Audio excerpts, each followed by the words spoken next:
नमस्कार प्रिय भक्तजनों, राधे राधे, जय श्री कृष्णा। मैं हूँ रीता शुक्ला। आप सभी भक्तजनों का हार्दिक अभिनंदन करती हूँ अपने YouTube चैनल पर। दोस्तों, आप सभी भक्तजनों पर श्री हरि विष्णु की कृपा बनी रहे और आपकी सभी मनोकामनाएं पूरी हो। तो चलिए इस पावन पुरुषोत्तम मास की कथा का श्रवण करते हैं। एक बार प्रेम से बोलिए विष्णु भगवान की जय, बोल राधा रानी की जय। श्री नारायण जी बोले कि इस प्रकार कहकर मौन हुए मुनीश्वर वाल्मीकि मुनि को सप्तनिक राजा धनधन्वा ने नमस्कार किया और प्रसन्नता के साथ भक्तिपूर्वक पूजन किया। उस राजा धनधन्वा से की हुई पूजा को लेकर आशीर्वाद दिया और तुम्हारा कल्याण हो, पापों का नाश करने वाली सरयू नदी को अब मैं जाऊंगा। इस समय हम दोनों को इस प्रकार बात करते हुए सायकाल हो गया है। यह कहकर मुनि श्रेष्ठ वाल्मीकि मुनि शीघ्र ही वहां से चले गए। राजा धनधन्वा भी सीमा तक वाल्मीकि मुनि को पहुंचाकर अपने घर लौट आया। घर जाकर अपनी गुण सुंदरी नामक स्त्री से बोला कि हे अति सुंदरी, राग, द्वेष, लोभ, मोह, मद, मात्सर इन 6 शत्रुओं से युक्त गंधर्व नगर के समान इस असार संसार में मनुष्यों को क्या सुख है। कीट, विष्टा, भस्म, रूप और वात, पित्त, कफ इनमें युक्त मल मूत्र रक्त से व्यक्त ऐसे इस शरीर से मेरा क्या प्रयोजन है। अध्रुव शरीर से ध्रुव वस्तु एकत्रित करने के लिए पुरुषोत्तम का स्मरण कर मैं वन को जाता हूँ। तब वह गुण सुंदरी ऐसा सुन के विनय से नम्रता पूर्वक शुद्धता से हाथ जोड़कर अपने पति से बोली कि हे नृपते, मैं भी तुम्हारे साथ चलूंगी। पतिव्रता स्त्रियों के पति ही देवता है। जो स्त्री पति के जाते ही पुत्र के गृह में रहती है, वह स्त्री पुत्रवधू के अधीन हो पराये गृह में कुत्ते के समान रहती है। पिता स्वलप देता है और भाई भी स्वलप ही देता है। अत्यंत देवे वाला पति के साथ कौन स्त्री ना जाएगी। इस प्रकार प्रिया की बात को स्वीकार कर पुत्र का अभिषेक कर स्त्री सहित शीघ्र ही मुनियों से सेवित वन को चले गए। दोनों स्त्री पुरुष हिमालय के समीप गंगा जी के निकट जाकर पुरुषोत्तम मास के आने पर दोनों काल में स्नान करने लगे।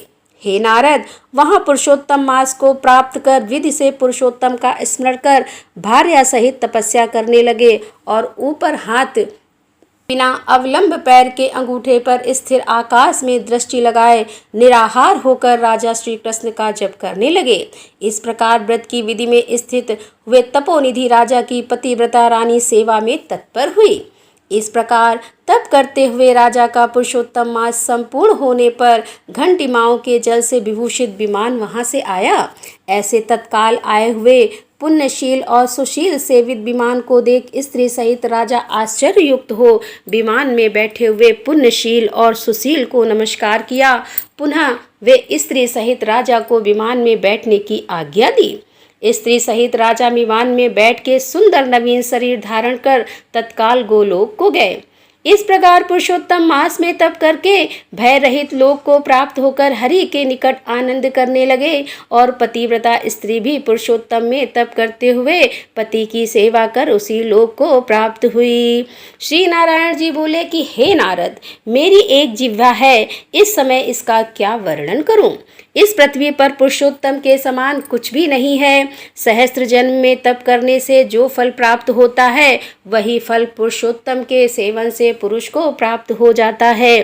श्री पुरुषोत्तम मास में बुद्धि पूर्वक अथवा अबुद्धि पूर्वक किसी भी बहाने यदि उपवास, स्नान, दान और जप आदि किया जाए तो करोड़ों जन्म पर्यंत किए पाप नष्ट हो जाते हैं।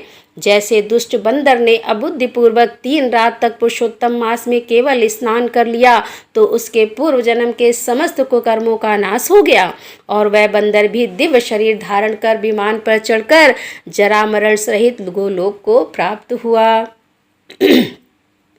इसीलिए यह पुरुषोत्तम मास संपूर्ण मासों में अत्यंत श्रेष्ठ मास है, क्योंकि इसके बिना जाने ही से ही पुरुषोत्तम मास में किए गए स्नान मास से दुष्ट वानर को हरि भगवान के समीप पहुंचाया।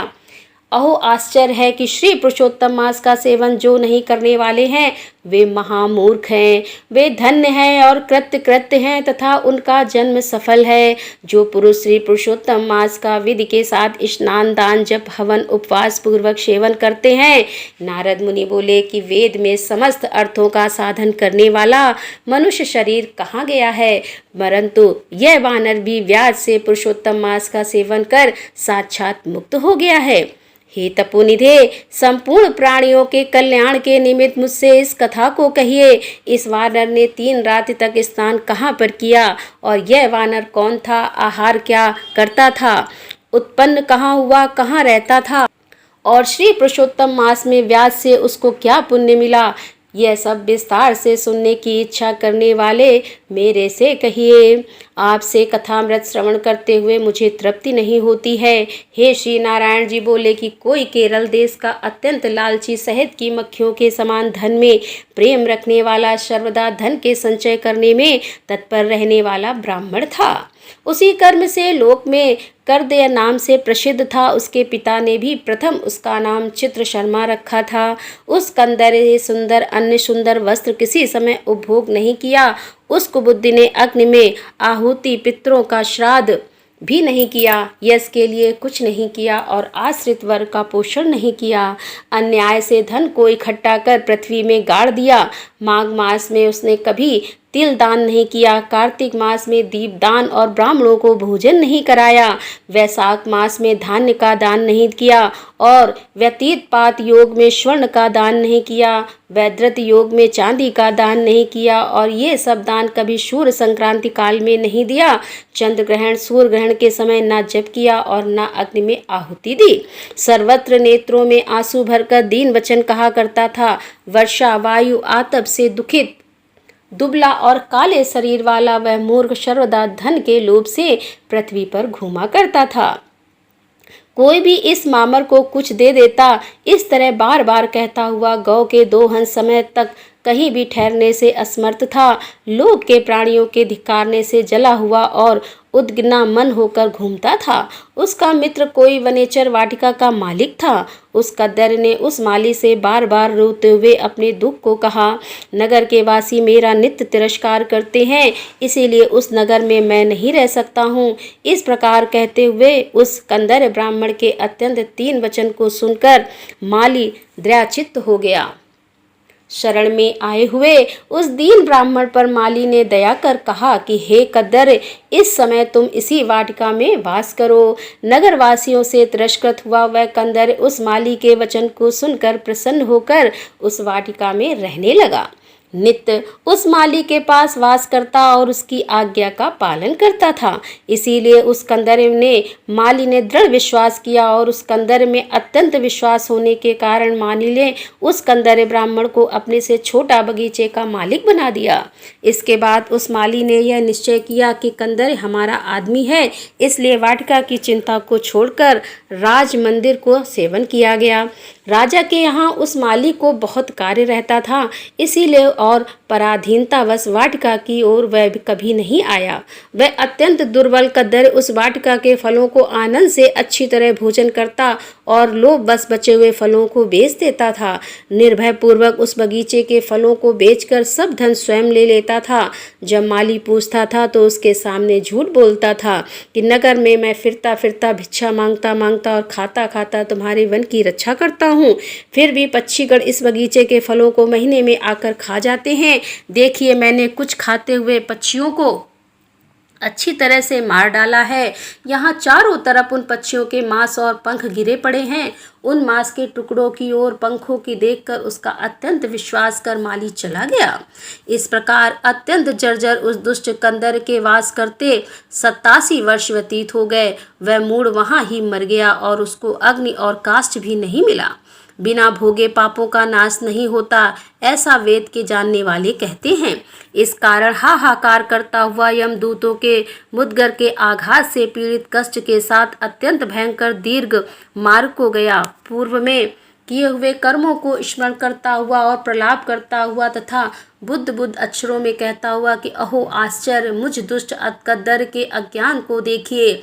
कृष्ण सार से युक्त पवित्र इस भारत खंड में देवताओं भी दुर्लभ मनुष्य शरीर को प्राप्त कर मैंने धन के लोभ से क्या किया? अर्थात कुछ भी नहीं किया, और मैंने जन्म व्यर्थ में खोया तथा मैंने बहुत दिनों में जो धन संचय किया था वह धन तो पराधीन हो गया। इस समय काल पास में बंधा पराधीन होकर क्या करूं? प्रथम मनुष्य शरीर को प्राप्त कर कुछ भी पुण्य कर्म नहीं किया, ना तो दान दिया, ना अग्नि में आहुति दी, ना हिमालय की गुफा में जाकर तपस्या की, मकर के सूर्य होने पर माघ मास में गंगा के जल का सेवन नहीं किया, हे पुरुषोत्तम मास के अंत में 3 दिन उपवास भी नहीं किया, और कार्तिक मास में तारागढ़ के रहते प्रातः स्नान नहीं किया। मैंने पुरुषार्थ को देने वाले मनुष्य शरीर को भी पुष्ट नहीं किया। अहो आश्चर्य है, मेरा संचित धन पृथ्वी में निरर्थक गड़ा रह गया। दुष्ट बुद्धि होने के कारण जीवन पर्यंत जीव को कष्ट दिया, और मैंने जठराग्नि को भी कभी अन्न से तृप्त नहीं किया। किसी पर्व के समय भी उत्तम वस्त्र से शरीर को आच्छादित नहीं किया, ना तो जाति के लोगों को, ना बांधवों को, ना स्वजनों को, ना बहनों को, ना दामाद को, ना कन्या को, ना पिता माता छोटे भाई को, ना पतिव्रता स्त्री को, और ना ब्राह्मणों को प्रसन्न किया। इन लोगों को एक बार भी मिठाई से कभी तृप्त नहीं किया। इस प्रकार विलाप करते हुए उस कंदर्प को यमदूत यमराज के समीप ले गए। उसको देखकर चित्रगुप्त ने उसके पाप पुण्य को देखा और अपने स्वामी धर्मराज से कहा कि हे महाराज, यह ब्राह्मणों में अधम कृपण है। धन के लोभी इस दुष्ट कंदर्व का कुछ भी पुण्य नहीं है। वाटिका में रहकर इसने बहुत पाप किया है। माली का विश्वास पात्र बनकर साक्षात स्वयं फलों को चुराया, और जो पके हुए फल थे उनको खाया, और जो खाने से बचे हुए फल थे उनको इस दुष्ट ने धन के लोभ से बेच डाला। एक फलों के चोरी का पाप, दूसरा विश्वासघात का पाप है। हे प्रभु, ये 2 पाप इस कृपण में अत्यंत उग्र है, और भी इसने कई प्रकार के अनेक पाप हैं। नारद मुनि बोले कि इस प्रकार ब्रह्मा के पुत्र चित्रगुप्त के वचन को सुनकर अत्यंत क्रोध से युक्त धर्मराज ने कहा कि यह कंदर 1000 बार बानर योनि में जाए, और विश्वासघात का फल इसको बाद में होवेगा। तो दोस्तों, यहाँ पर इस कथा का समापन करते हुए इसके आगे की कथा बहुत ही रोचक होने वाली है, इसलिए इसे आप जरूर सुनिएगा कि उस बंदर का क्या हुआ। तो दोस्तों, हम आपके सामने फिर उपस्थित होंगे। तब तक के लिए राधे राधे, जय श्री कृष्णा, हर हर महादेव, जय भोलेनाथ की।